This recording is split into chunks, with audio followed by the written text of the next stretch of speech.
لیکن علی امین گنڈاپور صاحب نے یہ کہا تو میں بھرپور مذمت کرتا ہوں، علی امین گنڈاپور کو اپنے جوش قدامت میں یہ سب کچھ نہیں بولنا چاہیے تھا۔ عمران خان صاحب نے خود بھی اس کی بھرپور مذمت کی تھی، لیکن ابھی سین کچھ ڈفرینٹ ہے۔ یہ وہی میڈیا جس پہ عمران خان صاحب کا نام ٹکر تک پر رکھنا حرام تصور کیا جاتا ہے، یہ وہی میڈیا، اس کو آپ نے ذرا ذہن میں رکھنا ہے۔ تو آج پوری گائیڈ لائن تھی جی ان کے پاس چینل مالکان کی طرف سے، میڈیا مالکان کی جانب سے، کہ آپ لوگوں کا احتجاج کرنا ہے، اس پریس کانفرنس کو خراب کرنا ہے، پھر جس طریقے سے آپ احتجاج کریں گے اس کو ہم پوری ہائپ دیں گے، اور اب سے تھوڑی دیر تک پورا پرائم ٹائم شروع ہو جانا ہے، اور آپ اس پہ باقاعدہ طور پر ایک چنک رکھا جائے گا، وہ 15 سے 20 منٹ ضرور رکھے جائیں گے، تو ایک پورا سین کریٹ کرنا ہے، پھر احتجاج کو بھرپور طریقے سے نشر کرنا اور اس کی کوریج کرنی ہے نا کہ احتجاج کس طریقے سے ہوا۔ تو ویسے بھی میڈیا مالکان کو کم از کم ہدایت میں نے کہا پیمرا نے نہیں دی ہوگی، ان کو جہاں سے ہدایت آتی ہے وہ مجھے اور آپ کو بہت اچھے سے اندازہ ہے۔ ویسے ان کی کوریج سے کوئی پاکستان تحریک انصاف کو خاص فرق پڑتا نہیں ہے، نیشنل ٹی وی پہ ویسے کون سے پاکستان تحریک انصاف کو کوریج مل رہی ہوتی ہے، اور میں نے بولا اتنی طاقت ہے انصاف کی ذات کی کہ صرف ٹکر پہ عمران خان نہیں لکھوا سکتے، صرف اتنی ان کو اجازت نہیں ہے۔ تو پی ٹی آئی کو ویسا میرا خیال ہے کہ ویسے معافی خلافی بہت ہوگی، تھوڑا سا اگریسو، تھوڑا جارحانہ انداز اپنانا چاہیے، اور معافی مانگ لی، ایکسکیوز کر لیا، اخلاقیات یہی ہیں، یہی سب کچھ ہے، ٹھیک ہے۔ اور پاکستان تحریک انصاف تو ویسے بھی چل رہی ہے پوری ڈیجیٹل میڈیا پہ،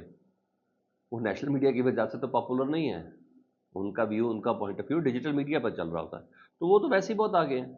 اور یعنی آپ یوں کہہ لیں ڈیجیٹل میڈیا کی شکل میں پاکستان تحریک انصاف نے اپنا میڈیا بنا لیا ہے، وہ کہتے ہیں اپنا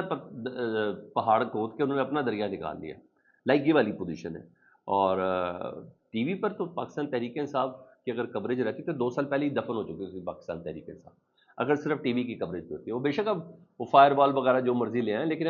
اگر نیشنل ٹی وی پہ پاکستان کے میڈیا چینلز کے اوپر رہی ہوتی ہے نا، تو کب کی پاکستان تحریک انصاف وہ کہتے ہیں زندہ درگور ہو چکی ہوتی ہے۔ عزت دار صحافی کوئی شک نہیں، قابل عزت ہیں، یہ سب چیزیں ہیں، مال کہاں سے کم از کم قطن گھبرانے کی ضرورت نہیں ہے، یہ نہ وہ دور ہے نہ یہ اس طرح ہو سکتا ہے۔ صرف 10-15 پریس کانفرنس پہ پاکستان تحریک انصاف ان کو دعوت دینا ہی بند کر دینا، میں آپ سے پوچھوں گا ان کا نظام معاملہ چلتے کیسے؟ کچھ ہے کسی بلیٹن میں پی ٹی آئی کے بغیر، کسی پروگرام میں پی ٹی آئی کے بغیر؟ اگر ہے تو مجھے ضرور آپ نے بتانا ہے، مجھے تو کم از کم ایسا نہیں لگتا۔ ہاں ادھر خواجہ آصف صاحب نے اب اپنی وزارت کے حوالے سے، ان کی وزارت میں یہی کام ہے، اب ان کو انفارمیشن ملنا شروع ہوئی ہے، اور وہ کہتے ہیں کہ میری اس انفارمیشن پہ یقین بھی کیا جائے۔ خواجہ آصف صاحب کہتے ہیں کہ چیف منسٹر خیبر پختونخوا علی امین گنڈاپور صاحب ہے نا، وہ ساری رات 9 تاریخ کی رات کو نا، ساری رات وہ، اچھا انہوں نے کہا، میں بول دیتا ہوں، ساری رات نا وہ کوسار بلاک پہ آئی ایس آئی کے پاس بیٹھ کر معافیا مانگتے رہے، یہ خواجہ آصف صاحب کہہ رہے ہیں،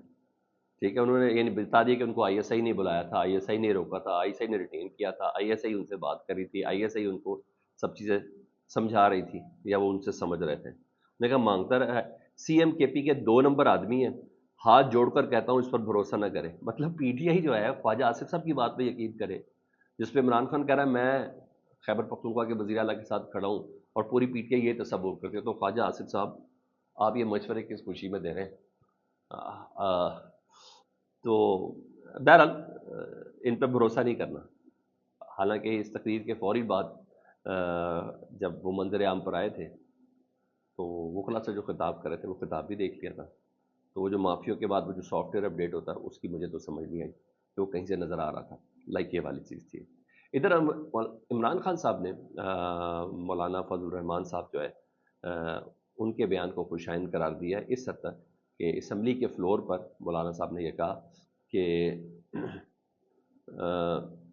توسیع چاہے کسی کی بھی ہو، چاہے جوڈیشری میں ہو یا فوج کی ہو یا کسی بھی ادارے کی ہو، تو ہم اس کو کسی طور پر بھی اس کی مخالفت کریں گے۔ عمران خان صاحب نے اس کو اپریشیٹ کیا ہے، لیکن عمران خان صاحب نے دیگر گفتگو بھی کی، وہ میں آپ کو بتاتا ہوں، لیکن مولانا فضل الرحمان صاحب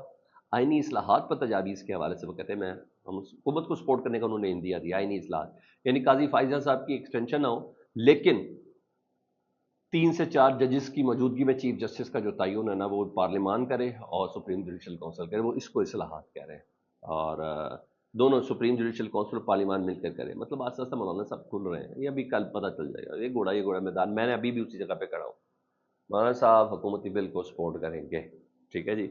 یہ میں آپ کو بتاؤں۔ تو کچھ اپنی طرح میم ڈال کے، یہ جملہ بھی میرا ساتھ رکھیے گا، یہاں چیز ہے۔ ادھر عمران خان صاحب نے ایک بار پھر سے کہا، مولانا صاحب کی جہاں انہوں نے تعریف کی کہ بھائی ایکسٹینشن کے حوالے سے وہ انہوں نے کہا ہے کہ میں مخالفت کروں گا، وہاں پھر کہتے ہیں کہ اسٹیبلشمنٹ نے ان کو دھوکہ دیا۔ خان صاحب 2+2=4 کر کے بات کر رہے ہیں، انہوں نے کہا جیل میں چڑیا پر نہیں مار سکتی۔ اسٹیبلشمنٹ کے کہنے پر اعظم سواتی اور بیرسٹر گوھر صبح 7 بجے جیل آئے، اسٹیبلشمنٹ کا پیغام دیا، اور اسٹیبلشمنٹ نے ہی 8 ستمبر کی تاریخ دی اور کہا کہ یقین دلائے کہ تمام 8 ستمبر کو سہولیات دی جائیں گی، 22 اگست کو یہ معاملہ سپریم کورٹ میں یہ کیس ہے اور یہ وہ لوگ تمام مذہبی جماعت کے لوگ ادھر موجود ہیں۔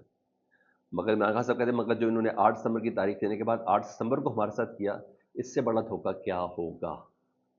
کے پی کے دہشت گردی میں سب سے زیادہ متاثر ہے۔ انہوں نے کہا بلاول بھٹو جب تک وزیر خارجہ رہے وہ تو انہوں نے افغانستان کا دورہ تک نہیں کیا،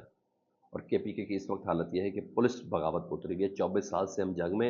جنگ لڑیں، دہشت گردی کو کنٹرول نہ کیا گیا تو معیشت چوک ہو جائے گی۔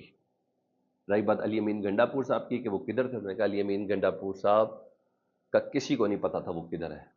وہ ان کی لاج رکھ رہا ہے، بول نہیں رہا۔ خان صاحب اب تو خواجہ آصف صاحب بول رہے ہیں، اب علی امین گنڈا پور صاحب کو بول دینا چاہیے۔ فیڈ بیک سے متعلق ضرور آگاہ کیجیے گا، اپنا بہت زیادہ خیال رکھیں۔ اللہم صلی علی محمد و آل محمد۔